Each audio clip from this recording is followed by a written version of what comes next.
आत्ता पुण्यामध्ये असं चालू आहे की डीजे मुक्त गणेशोत्सव झाला पाहिजे आणि सगळ्यात जास्त भार हा फक्त वाद्यपथकांपर्यंत जातोय. तर तुम्हाला वैयक्तिक काय वाटतं की डीजे असले पाहिजे की फक्त ढोल ताशा पथकच असले पाहिजे? आता मी ज्या पद्धतीने पथक चालवते, साहजिक आहे मी तर बोलणार की पथकच राहिले पाहिजे. पण एक थोडासा विचार केला तर जी साऊंड लाईन असेल, डीजे वाले असतील, आज त्यांचं पण पोट आहे त्याच्यावर. जर एखाद्याने 20-30 लाखाचा साऊंड घेतला असेल की गणपतीला मी 4 शो करेल, 4 हे करेल, आणि समजा सरकारने तीच बंदी आणली, तर त्यांनी कुठं जायचं? ठीक आहे, तुम्हाला साऊंडचा पण त्रास होतोय, तर त्याच्यात थोडेसे निर्बंध आणा, थोडेसे त्यांना लिमिटेशन्स द्या, पण थोडासा विचार त्यांचा पण करावा, असं माझं वैयक्तिक मत आहे. म्हणजे गणेश उत्सव सुरू होण्या अगोदर ऐन तोंडावरती असे निर्बंध घालणं तुमच्या पद्धतीने असं वाटतं की नाही. योग्य नाही. आता खूप आधी पथकांच्या बाबतीत पण सरकारने तसाच विचार केला होता की रात्री 12 नंतर पथक म्हणजे वाजणार नाही. तेव्हा आपली लोक लढली, जे आपली जुनी पिढी ती लढली. म्हणजे मंडई असेल, अखिल मंडई मंडळ, दगडूशेठ असेल, जी मोठी मंडळ आहे, ती लढली. असं नाही की फक्त कायद्याने लढले, ते ऑन रोड पण लढले. आणि मग त्याचीच परिस्थिती आज आहे ना की आपल्याला रात्रभर पारंपरिक वाद्यांना परवानगी. साऊंडला कसं केलं की रात्री 12 पर्यंत ठीक आहे ना, त्याच्यात ते ऍडजस्ट होतात. ते थोडंसं अजून त्यांना काही लिमिटेशन द्यायचे, पण पूर्ण बंदी करणं मला योग्य वाटत नाही. बरोबर. म्हणजे कुठल्याही व्यवसायाचा निर्बंध घालण्या अगोदर आपण तो विचार केला पाहिजे की तो कितपत योग्य आहे. कारण की प्रत्येकाचंही त्याच्यावर डिपेंडन्सी असते. म्हणजे जर तुम्ही साऊंड जर पाहिलं तर आता ट्रस सिस्टीम आली, लाईट सिस्टीम आली आहे, त्याच्यानंतर कोल्ड फायर आले, खूप साऱ्या गोष्टी आता आपण प्रत्येक जण करतोय. जर एक व्यवसाय बंद झाला त्याच्यामुळं येणाऱ्या पिढीला म्हणजे काय, जो आपण त्यांना रोजगार देणार होतो तोच आपण बंद केला तर खूप अवघड होईल गोष्टी. मग हा पायबंद फक्त आपल्या उत्सवांवरती पहा. बरोबर. आज जे रिलिजनल प्रोग्राम आहेत त्यांना परवानगी द्या ना. जे पाश्चात्य एखादं कॉन्सर्ट ठेवायचे, तो परवीन तो उभी करल, मग तुम्ही कॉन्सर्टला कसे काय परमिशन देताय? आणि कॉन्सर्टसाठी तर तुम्ही इम्पोर्टेड आणि इंटरनॅशनल ब्रँड मागवता. आणि पुण्यामध्ये आमचा उत्सव आहे हो ना. बरोबर. म्हणजे जेव्हा सरकार नसेल तेव्हापासून गणपती बाप्पा आहे आमचा. बरोबर. मग तुम्ही तर हा विचार का करता की ते प्रदूषण होते? मग तुम्हाला करायचंय ना, मग ते जे फास्ट गाड्या चालवतात रोडनी त्यांना अडवा ना. बरोबर. दारू पिऊन तुम्ही त्यांना अडवा. तुम्ही साऊंडचं कम्पॅरिझन ते उत्सवाशी का करताय? ज्याला जसं उत्सव साजरा करायचं पद्धत आहे, करू दे ना. ठीक आहे, तुम्ही लिमिटेशन्स द्या त्याच्यामध्ये, की बाबा तुम्ही जास्त प्रेशरवाले साऊंड नका लावू, तुम्ही खूप मोठी भिंत नका लावू, लावा तुम्ही तुमच्या पद्धतीने करा. त्याच्यात अजून तुम्हाला काय टाकायचं की बाबा तुम्ही तिथं काहीतरी स्वयंसेवक ठेवा साऊंड पाशी, की जेणेकरून वाद होणार नाही. अशा गोष्टी ठेवा ना. की निर्बंध पूर्णपणे लावणे म्हणजे त्यांच्या पोटावर मारल्यासारखं आहे ना. पण जर निर्बंध लावले तर जे खेड्यातून येणारे लोक, खूप बाहेरून येणारे लोक, जे पुणेचा गणपती उत्सव बघायसाठी स्पेशल येतात, त्याच्यावर परिणाम होऊ शकतो का या गोष्टीचा? ऍक्च्युली पुण्यात आहे ना परंपरा उत्सवाची, गणेशोत्सवाची. बरोबर. मग त्याच्यात साऊंड असू नसू, पथक असू नसू, ह्याचं ते भाविकांना काय एवढं लोड नसतो. तिथं दर्दी प्रेक्षक आहे. मग तिथं तुम्ही एका तासावर जरी मिरवणूक नेली ना, प्रेक्षक थांबणार, भाविक थांबणार. आणि हीच आपल्या पुण्याची संस्कृती. कारण की गणेशोत्सवाच्या माध्यमातूनच बऱ्याचशा क्रांतिकारी घटना ह्याच्या अगोदर पण घडलेल्या आहेत. आणि मुळातच गणेशोत्सव साजरा का झालेला आहे, तर संघटनासाठी. 4 चांगले लोक एकत्र यावी, त्याच्यातून समाजाचं काहीतरी चांगलं व्हावं, या समाजोपयोगी कामासाठीच ते चालू झालेले उत्सव आहे. म्हणजे सार्वजनिक गणेशोत्सव स्थापन करण्याचं कारण जे होतं, आपण लहानपणापासून ऐकत आलो की सर्वांनी एकत्र राहिलं पाहिजे, उत्सव साजरे केले पाहिजे. म्हणजे वाद्य हे महत्वाचं नाहीये, पण ते गरजेचं आहे की जेणेकरून त्याच्यात एक आपल्याला एक नवीन आनंद मिळतो आणि त्या आनंदात आपण अजून सामील होतो. पण सगळेजण येतात ते फक्त गणेश उत्सव साजरा करण्यासाठी बाहेरच्या गावातून पुण्यामध्ये येत असतात. ढोल ताशा पथकामध्ये मुला मुलींचा जो सहभाग आहे याच्यावरती तुमचं काय मत आहे? पथकात दोघांचा सहभाग असणं गरजेचंच आहे. खूप छान गोष्ट आहे ती. आज त्यांना पण तो तेवढं स्वातंत्र्य आहे. आणि वाद्य याचं महत्व काय की पहिलं आपल्या जे पुराण काळातलं, की जेव्हा युद्ध आरंभ होणार असं, बरोबर. तेव्हा नगारे, ढोल नगारे वाजवायचे. बरोबर. परत की जेव्हा समाप्ती म्हणजे रामायण काळात ते समाप्त होतं, शंख फुकला जायचा. बरोबर.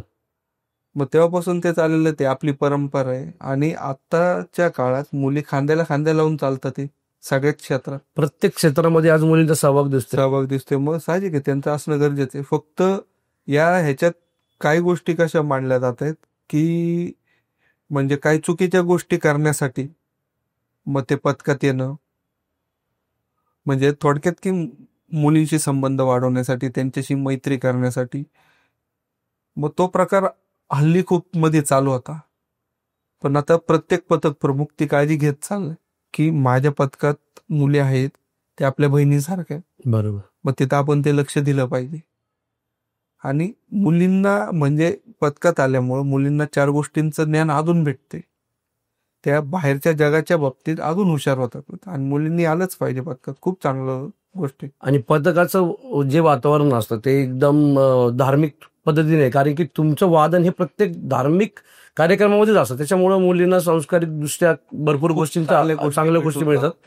आणि पण आता असं एक प्रॉब्लेम आम्ही पाहतोय की वाद्यपथक खूप आलेत. म्हणजे या आता मार्केटमध्ये तुम्ही पाहताय ना, प्रत्येक एक भागामध्ये एक वाद्यपथकाचं, ढोलपथकाचं एक म्हणजे निर्माण होते की नवीन तयार होतात. पण त्यांच्यासाठी जागा उपलब्ध होत नाहीये. मग याच्यासाठी कारण की ना खूप साऱ्या सोसायटी म्हणा किंवा काही लोकांना त्याचा त्रास होऊ शकतो. खूप साऱ्या अशा गोष्टी आहेत. मग त्याच्यामुळं जागेचा प्रॉब्लेम जो होतोय, त्यामुळं काही काही लोकांनी तर यावर्षी काही त्यांचे जे ढोलाचं पथक जे आहेत ते बंद पण ठेवलेलं आहेत. मग याचं सोल्युशन म्हणून आपण काय करू शकतो? याच्यावर सोल्युशन म्हणण्यापेक्षा की एक जी व्यक्ती समजा एखाद्या सोसायटीत राहते, त्यांनी शांत डोक्याने विचार केला पाहिजे की ही मुलं 2 महिने वादन करणार. बरोबर. बरं, जेव्हा ती मुलं तिथं वादन करतात ना, तुम्ही मला सांगा, तुम्ही काय ते सर्वे करा की ज्या भागात वादन चालू आहे ना, तिथं चुकीचा घटना कधी घडणार नाही. कारण की त्या पथकातली मुलं तेवढी शिस्तबद्ध आहेत. एकदम बरोबर. म्हणजे आता मी माझ्या डोळ्यांनी पाहिलेलं आहे, मी जेव्हा कुठल्याही पथकात जाईल काय जाईल, की जेव्हा पथक निघतं, सुटतं, ध्वजप्रणाम होतो शेवटचा प्रॅक्टिसचा, तर जेव्हा मुलं जातात ना, पथप्रमुख सांगत असतो प्रत्येकाला, हे गाडी सावकाश चालू. तिथं तुम्हाला मांडवात कोण व्यसन केलेलं नाही दिसणारच ना, शक्य नाही कुठल्याच पथकात. मग जेव्हा तेव्हा तुम्ही विचार केला पाहिजे की 2 महिने जर ही मुलं इथं आहेत, त्यामुळे आपल्या इथं कुठला अनुचित प्रकार नाही घडत आहे. बरोबर. हे कधी की जेव्हा तिथं एक सजग नागरिक उपलब्ध आहे. मग प्रत्येक पथकातली मुलं जर चांगल्या दृष्टीने, परंपरा जपायच्या दृष्टीने कार्य करतात ते, मग तुम्ही त्यांना सपोर्ट केलं पाहिजे 2 महिन्यासाठी. ठीक आहे, खूप काही अर्जंट आहे, तुमच्याकडे पेशंट आहे ना, तेवढं पण मुलं सहकार्य करतील की बाबा ठीक आहे, पेशंट आहे ना, 2 दिवस आपण प्रॅक्टिस नको करायला. मी कितीतरी पथकांमध्ये असं पाहिलेलं आहे की ह्या सगळ्या गडबडमुळं त्यांना मांड्यांवर प्रॅक्टिस करावी लागते. मग ताशे उलटे पाडून हळू काड्या मारणं, म्हणूनच ती ध्वजाची प्रॅक्टिस. आणि याच्यात खूप काही नुकसान होतं. जर माझे रिदमच नीट नाही बसले, माझे ठेकेच नीट नाही बसले, तर मी मंडळासमोर वादन काय करणार आहे? बरोबर. आणि हे अलीकडे आता पुण्यामध्येच नाही, आता हे पिंपरी चिंचवडमध्ये पण वाढायला लागले. पथकांना त्रास होतोय. आता सोसायटीत ते सुशिक्षित लोक आहेत सगळे, मग सुशिक्षित आहे, मग ह्या बाबतीत ते अशिक्षित असल्यासारखे का वागतात? हम्म.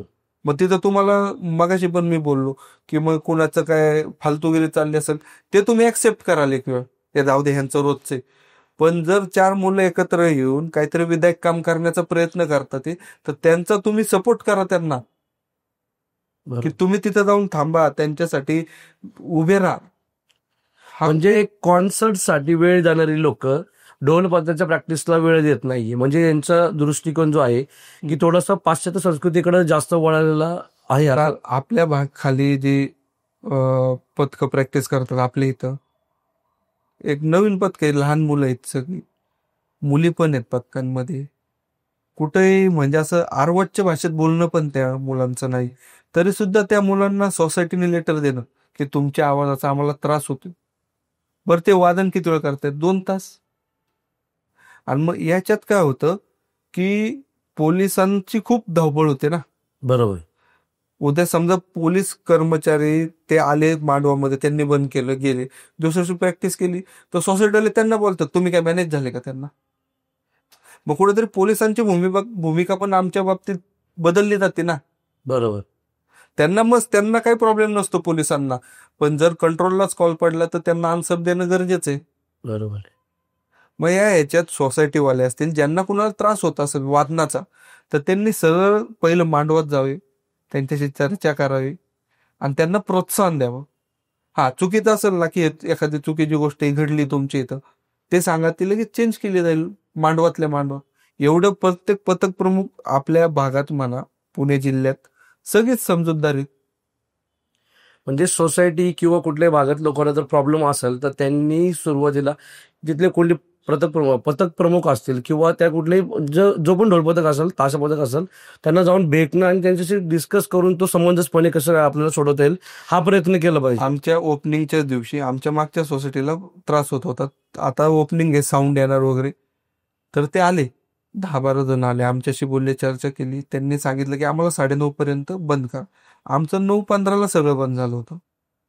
जर ते मांडवात आले म्हणून आम्हाला कळलं ना की त्रास होतोय बाबा, काय असेल ते. हा, म्हणजे मांडवात येण्याचं कारण काय, जोपर्यंत तुमचा त्रास त्या ढोल ताशा पथकाला किंवा प्रमुखाला कळलंच नाही तर त्यांना कळणारच नाही की तुम्ही प्रॉब्लेम मध्ये आहात. डायरेक्ट चौकीत जाणं आणि या पथकाचा आम्हाला त्रास होतो. आणि त्रास म्हणजे काय, वादनाचा त्रास होतो, बरोबर. त्याच्या आवाजाचा. बरोबर. मुलांचा त्रास होतोय, तुमच्या घरी आता तिथे भांडणं करायला नाही येणार. पथकातली कुठलीच मुलं अशी नाही आहेत, कुठल्याच पथकातली.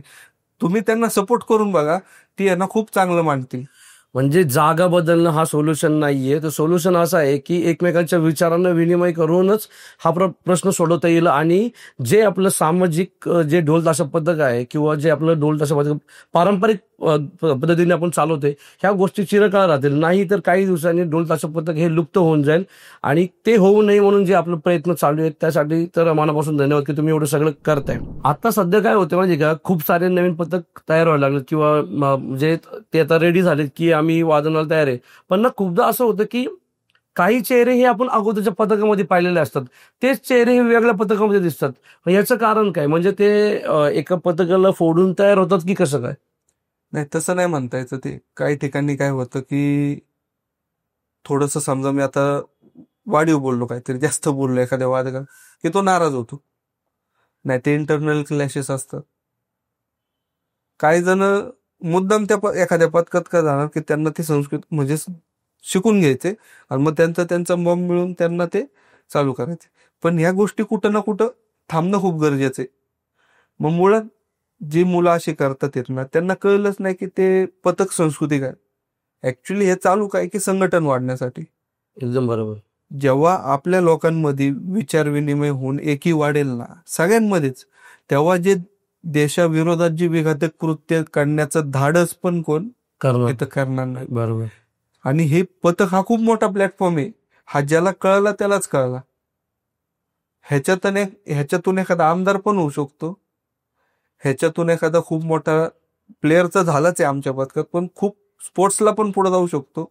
आर्मी, ज्या शासकीय प्रशासकीय सेवा आहेत त्याच्यातनं पण तो, म्हणजे पथक म्हणजे हे शिस्त पण आहे, प्लस तुमच्या कलेला वाव देणं पण आहे.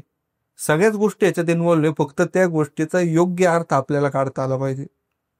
आज जर मी माझ्या पथकात जी मुलं आहेत, मी जर त्यांना समजून नाही घेऊ शकलो तर त्या गोष्टीला काहीच अर्थ नाही. ठीक आहे, एक खूप मोठा माझा समजा 200-300 लोकांचा माझा समूह आहे, त्याच्यात मी 10-15 जणांना समजून शकलो, ठीक आहे. पण जर माझ्यावर अर्ध्यापेक्षा जास्त समूह नाराज आहे तर मग त्या गोष्टीला काहीच अर्थ नाही राहणार, त्या संघटनाला पण काय अर्थ नाही राहणार. मग या सिच्युएशन मध्ये असं केलं पाहिजे, आठवड्यातून तुम्ही मिटिंग घ्या. जी लोक नाराज आहेत ना, तुम्हाला जाणवते की लोक नाराज आहे, त्यांच्याशी पर्सनली तुम्ही जाऊन बोला, त्यांची समजूत काढली पाहिजे. बरोबर आहे. मग काही ठिकाणी मुला मुलींमध्ये वाद पण होतात. मग त्या गोष्टीत तुम्ही त्यासाठी मुलींचे वेगळे कोऑर्डिनेटर ठेवा, मुलांचे वेगळे कोऑर्डिनेटर ठेवा, की जेणेकरून ज्यांना त्यांना समजून ते आपापसात मिटले पाहिजे. आणि ह्यांच्यात वाद झाले ना, ते मांडवाच्या आतच मिटले पाहिजे. प्रॅक्टिसचा जो मांडव आहे त्याच्या आतच मिटले पाहिजे. म्हणजे जे पण काय पद्धत फुटण्याचं जे कारण आहे की जे विचार विनिमय न करता आपण डिसिजन घेणे, म्हणजे काय, समजा एखाद्या विरुद्ध आपल्याला जर म्हणजे विचार पटत नसतील तर आपण ते मंडपाच्या आतच संपवले पाहिजे असं तुमचं म्हणणं आहे. कारण की मंडपाच्या बाहेर गेले की त्यानंतर ग्रुप फुटणे किंवा नवीन गोष्टी चालू करणे होतो. आणि पथकाला जोपर्यंत तुम्ही परिवार समजणार नाही तोपर्यंत या गोष्टी होतच राहणार आहे. कारण सरांचं आता जे म्हणणं होतं, पथकाला जे समजलं नाही त्यांना कधीही पथक समजणार नाही. आता आमचं थोडंसं भावनिक आहे आमच्या गोष्टी. की जेव्हा आम्ही हा परिवार चालू केला करत असताना असं नाही की आम्हाला अडचणी आल्या, अडचणी भरपूर आल्या. ही सगळी मजा जी माझ्या बरोबरची आहेत, देवा असेल सुर्वे, देवेंद्र पोळेकर, रोहित काळे, निखिल गावडे, करण गावडे, आकाश शिंदे, मयूर खैरमोडे, हर्षल खैरमोडे, म्हणजे मला आठवत नाही मी किती नावं घेऊ. रोहित रेकेबे आमचा ढोल प्रमुख आहे, आकाश शिंदे ढोल प्रमुख आहे, आदित्य चौधरी, ताशाचा आमचा जो लीडर आहे अनिकेत घोडके, सिद्धांत चिंचवडे, आदित्य साठे, म्हणजे किती जणांचं योगदान आहे ना, मी हे सांगू शकत नाही. मी फक्त एक काय रिप्रेझेंट करतो की बाबा ह्या पथकाचा अध्यक्ष म्हणून मी रिप्रेझेंट. पण हे पथक घडण्यामागं ह्या सगळ्यांची कलाकारी आहे. म्हणजे अमर गावडेच्या माध्यमातून, विचारातून हे स्थापन झाले, पण याला सगळ्यांचा तेवढा सहभाग लाभलेला आहे. म्हणजे नाही का की सांगायचं तात्पर्य काय की एखादा अध्यक्ष एखाद्या समूहाचा, त्याच्यामुळे ती संघटना चालू नसते कधी. बरोबर. त्या संघटनेवर जे प्रेम करतात, त्या संघटनेत जे जीव ओततात, जे ज्यांचं डेडिकेशन त्या संघटनेला देतात, त्यांच्यामुळे ते पथक असेल, काही असेल, कुठलंही घ्या.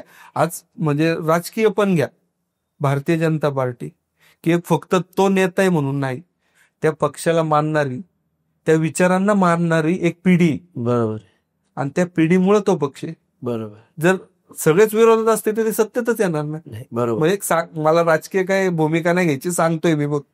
तसंच आमच्या पथकाचं भावनिक, जे आम्ही पहिले जे 9-10 जण होतो, नंतर आम्ही 25-30 झालो, 50 झालो, 100 झालो.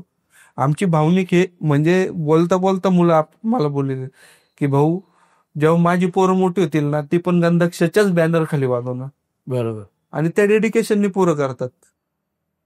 म्हणजे नाही का की असं पण नाही की तेव्हा आर्थिक परिस्थिती खूप चांगली होती आमची, तेव्हा पण कधी ढोल कमी पडले तर माझ्या पथकातल्या मुलांनी खिशातले पैसे काढून ढोल आणलेले, आणि या गोष्टीचा मला गर्व आहे, अभिमान आहे.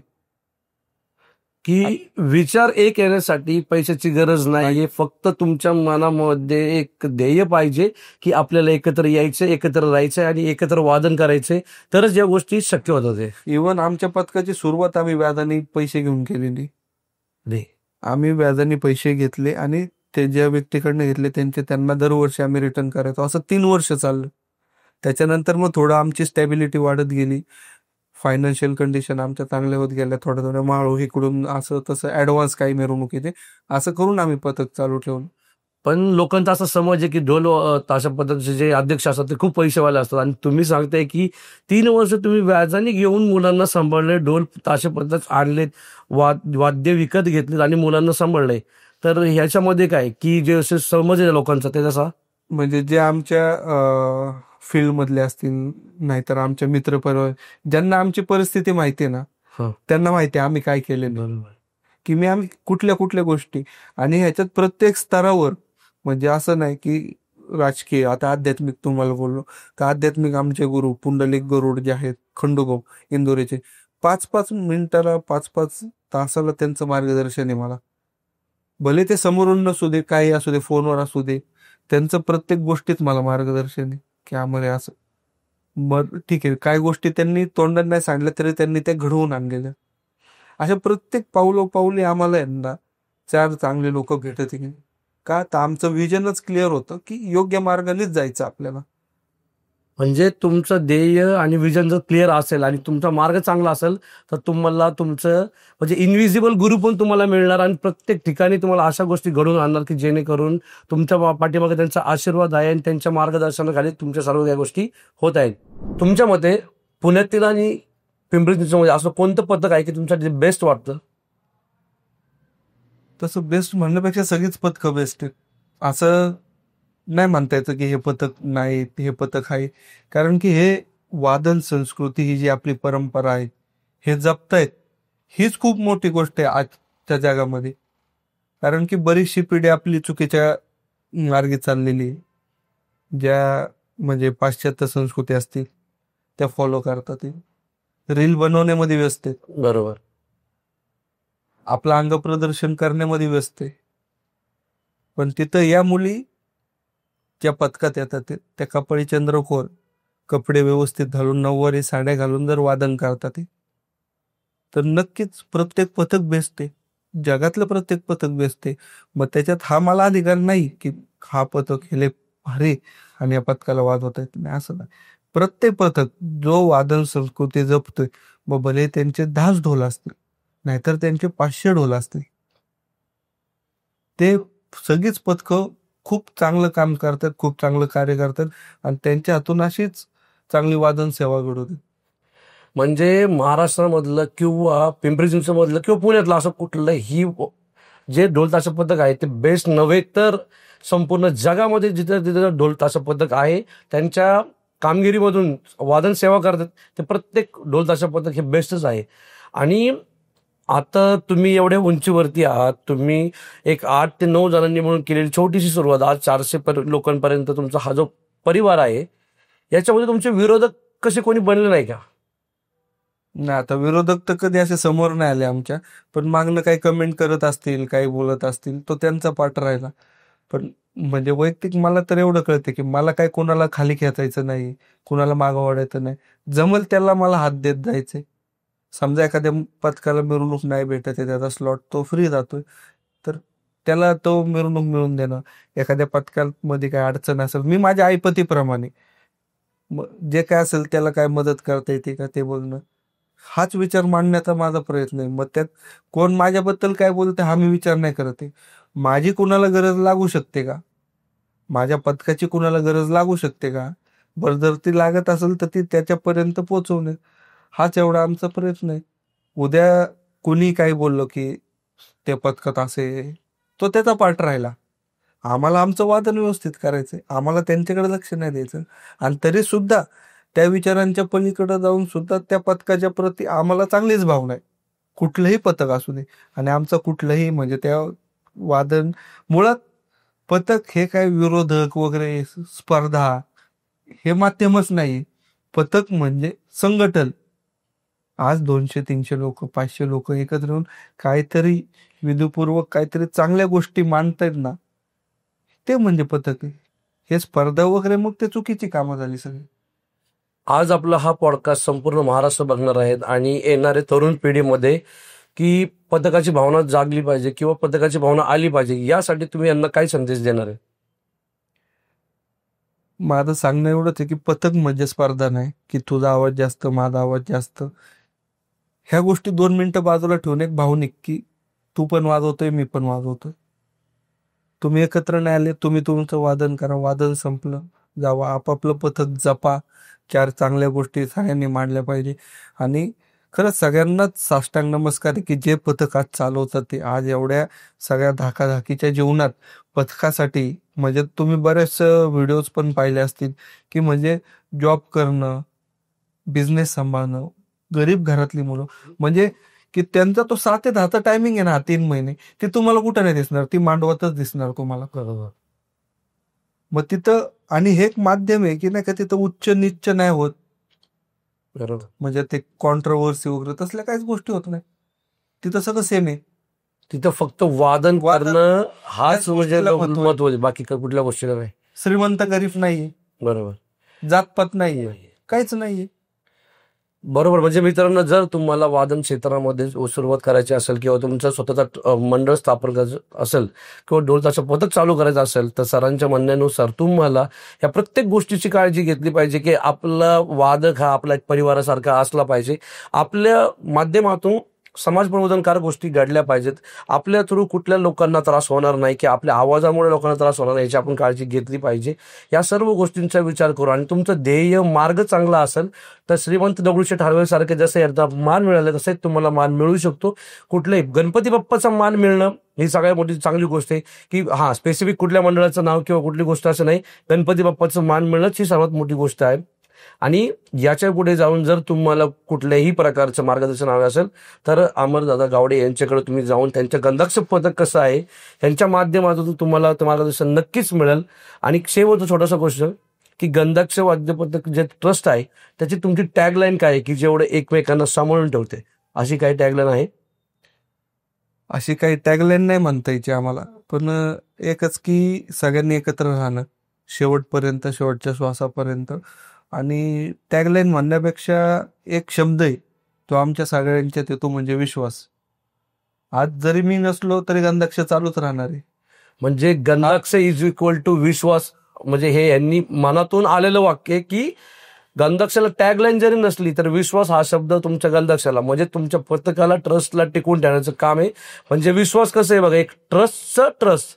सो हा एक विश्वासाचा भाग आहे, सगळ्या महाराष्ट्रापर्यंत पोहोचेल. आणि यातनं जी काही आम्हाला एक सेवा घडवता आली आणि लोकांपर्यंत चांगलं मार्गदर्शन घडवत आलं, याबद्दल मी अमरदादा गावडे यांचं मनापासून आभार मानतो.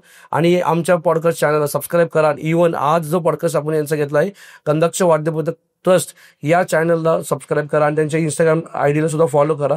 असंच प्रेम आमच्यावरती राहू द्या. आणि 02 या हिरो स्टोरीमध्ये जर कोणाला यायचं असेल तर आम्हाला आमच्या मेल आय डीवरती किंवा इंस्टाग्रामला आम्हाला कमेंट करा. आम्ही नक्कीच त्यांचं पॉडकास्ट घेण्यासाठी तयार आहोत आणि त्या माध्यमातून समाज प्रबोधनकारक गोष्टी करण्यासाठी आम्ही तयार आहोत. धन्यवाद.